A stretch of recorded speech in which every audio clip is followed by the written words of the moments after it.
தருமபுரி மாவட்டத்தில் வனப்பகுதியில் யானையை கொன்று எரித்து தந்தத்தை திருடிய சம்பவம் பெரும் பரபரப்பை ஏற்படுத்தியுள்ளது. யானை வேட்டையாடி தந்தம் கடத்தலில் ஈடுபட்டவர்கள் யார்? நடந்தது என்ன? தருமபுரி மாவட்டம் ஏமனூர் காப்புக்காடு அடர் வனத்தில் யானை ஒன்று கொடூரமாக இறந்து கிடப்பதாக கடந்த 1ஆம் தேதி வனத்துறையினருக்கு ரகசிய தகவல் கிடைத்தது. உடனே அங்கு சென்ற அதிகாரிகள் அதிர்ச்சியின் உச்சகட்டத்தில் உறைந்தனர்.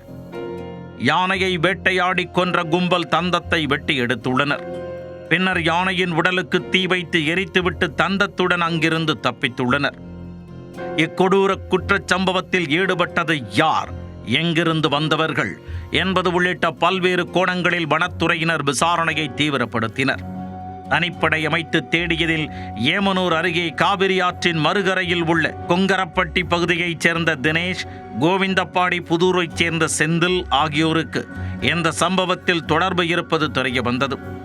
உடனே தனிப்படை போலீசார் இருவரையும் கைது செய்து விசாரித்தனர். அதில் இருவரும் யானையை கொன்று எரித்து தந்தத்தை வெட்டி எடுத்ததாக ஒப்புக்கொண்டனர். மேலும் அவர்களிடம் இருந்து யானையின் தந்தத்தையும் பறிமுதல் செய்துள்ளனர். இச்சம்பவத்தில் மேலும் வேறு யாருக்காவது தொடர்பு இருக்குமா என்ற கோணத்திலும் விசாரணையை தீவிரப்படுத்தியுள்ளனர்.